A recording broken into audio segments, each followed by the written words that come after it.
Bir qarı qurbanlık qolay, çalmana qurbanlığı yok.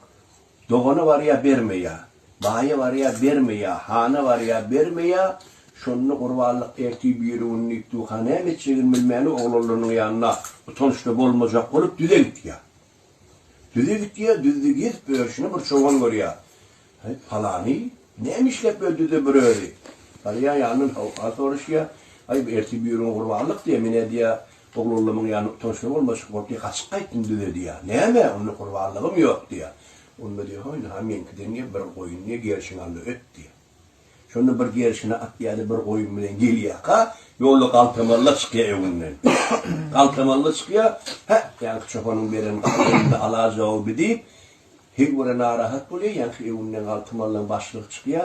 Bir koyun bilen düzdü neymiş varıp veren diye. Onun ki hana vardım vermedi koyun diye. Bayi vardım doğana vardım vermedi diye. Düzdü bir çoban verdi diye şu koyun diye. Onu diye menkiden ne diye bir koyun aldı öttü.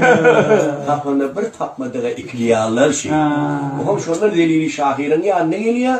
Delili şahire şunu tarif et ya. Delili de oğlum şu yaşıdır. Verimsiz beylerden, bakil baylardan çöle çıktığın erkek çoban yaşıdır.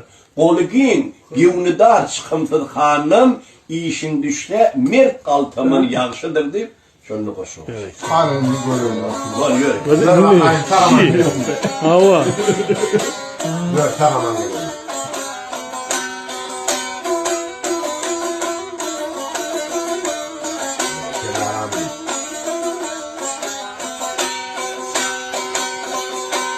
Bilimsiz devlerden, bakil baylardan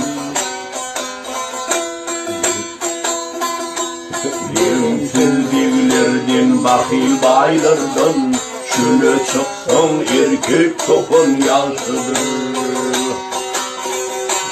Kolu giyin gevni dar çıkımsız hanan işin düşse mert altımın yaşıdır.